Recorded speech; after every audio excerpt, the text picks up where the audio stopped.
Hello everyone, how are you today? It's a glorious sunny day outside and it's time to read chapter 3 of There's a Viking in My Bed by Jeremy Strong. We read chapters 1 and 2 yesterday, now it's time for chapter 3. I haven't got a pillow today, I forgot my pillow, so I hope you've got yours. Let's go. Tim and Zoe walked into the dining room to discover their mother and 7 guests huddled together on one side, while a strange hairy man glared at them from the other. "Hello," shouted Tim. "Who are you? I like your sword." Before Mrs. Ellis could make a grab at him, Tim was walking across the room, a big smile on his face. "Is it a real sword or just plastic?" "I bet it's plastic." Sigurd watched Tim warily, but the boy was only a small child. He couldn't do any harm to a fierce Viking warrior like himself. Sigurd grinned back. He was a nice-looking lad. "It is plastic, isn't it?" laughed Tim. "That's why you're smiling. Come on, show me." With that, he calmly reached out and took the sword from Sigurd.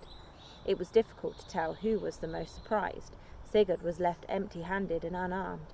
A 5-year-old child had just taken his sword from him.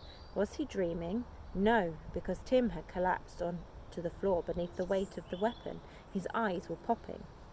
"Wow, it is a real sword. A really real sword. Hey Zoe, it's a real sword."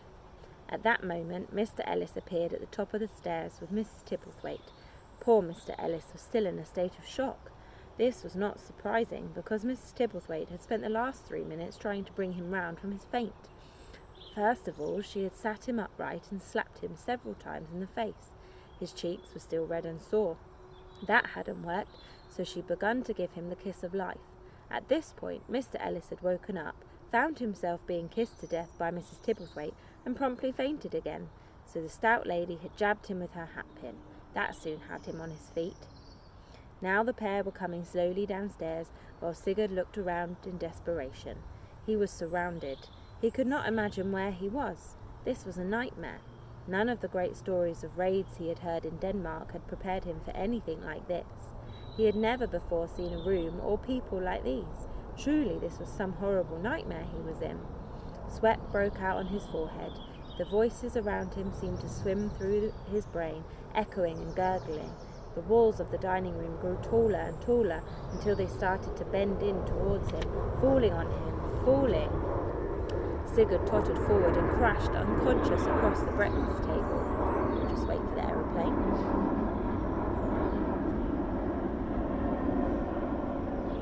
A glass of orange juice flew through the air, nicely sprinkling the guests as it passed overhead.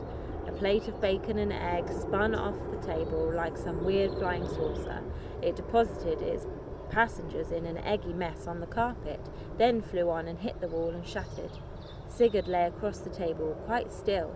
There was a short silence, then everyone started shouting and screaming at once. Mrs. Ellis rushed across and hugged Tim, although he hadn't got a clue why.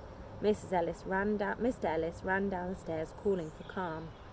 "It's quite all right, everyone. Sorry about the unexpected guest. He's obviously some party-goer who had had too much to drink last night.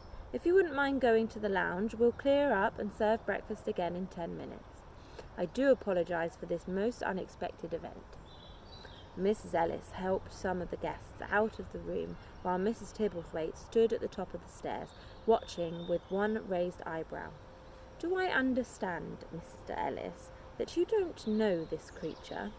"Of course not, Mrs. Tibblethwaite," Mr. Ellis groaned as he tried to move Sigurd's heavy body from the table. His foot caught on a chair leg, and the two of them crashed to the floor. "Oh, for goodness sake," cried the stout lady, marching down the stairs. "Let me give you a hand." "Are you all right, Dad?" asked Zoe. There was a muffled reply, and Mr. Ellis crawled out from beneath the Viking. Together they turned Sigurd over so that he was facing the ceiling. "What a mess! Look at him, drunk as a pig," snapped Mrs. Tibblethwaite. "It's a brill sword, Dad," cried Tim. "Look." "It's a pretty good costume too," Zoe added. "It's so real. Pongs a bit, though." Mrs. Tibblethwaite sniffed loudly. "That's the drink." "I don't think so," murmured Mr. Ellis. "Smells more like seawater to me, and old food and damp leather. Disgusting. He should be put in a bath at once." Mr. Ellis thought for a moment. Penny asked if she should call the police, but her husband shook his head. This man is only drunk. I bet he'll have a splitting headache and feel very embarrassed when he wakes up. We'll put him in room 12, where he can sleep it off. Mrs. Tibblethwaite, would you mind helping us get this Viking up to room 12? I'm so sorry you found him in your bedroom. I can't think how it happened.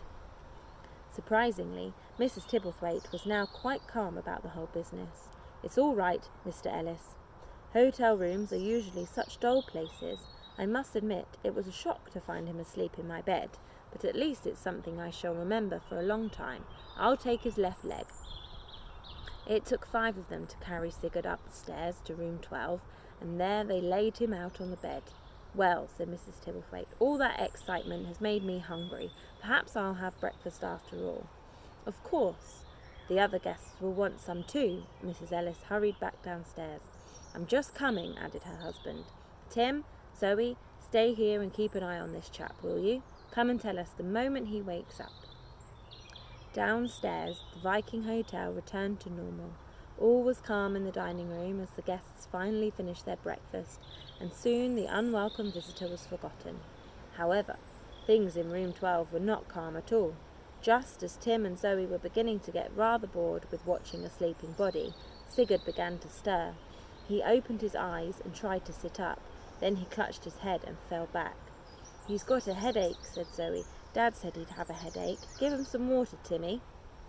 Sigurd took the water gratefully and managed to prop himself up on a few pillows while he drank.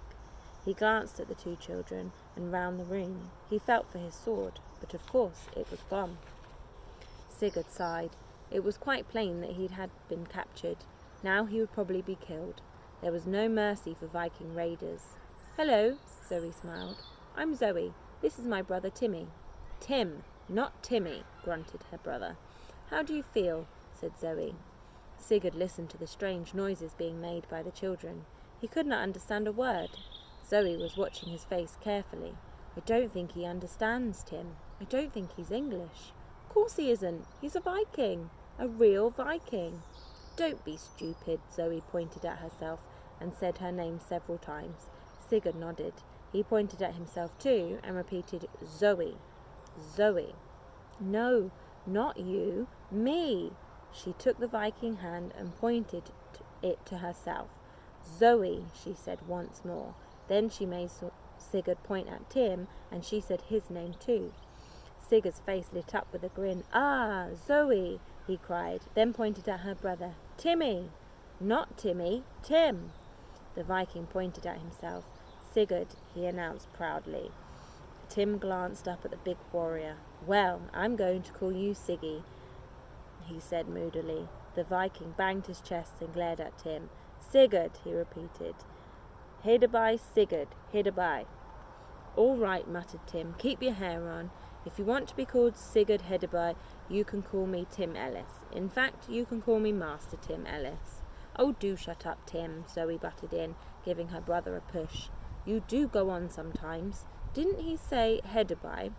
Sigurd Hidaby, nodded the Viking, and he started pointing all over again. Zoe, Tim, Sigurd Hidaby.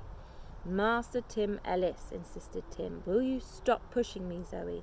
You don't understand, do you, Tim? Sigurd keeps saying Hidaby, but it's not part of his name. I think it's where he comes from. What do you mean? Zoe shook her head. Her face was pale and excited. We learned about Hidaby at school. It was a famous Viking settlement in Denmark. But he is a Viking, said Tim. So what's so special about that? Hidaby doesn't exist anymore. It was a Viking town hundreds of years ago. It's not there anymore. But here's Sigurd, and he says he comes from Hidaby. Tim groaned. Well, of course he does. A real Viking wouldn't come from anywhere else, would he? I told you he was a real Viking. And that is the end of chapter 3. So that's our 3 chapters for this week, and next week I will read chapters 4, 5 and 6. Hope you are cracking on with your home learning and you're enjoying doing all your research and daffodil craft making, and I will see you all next week. Bye.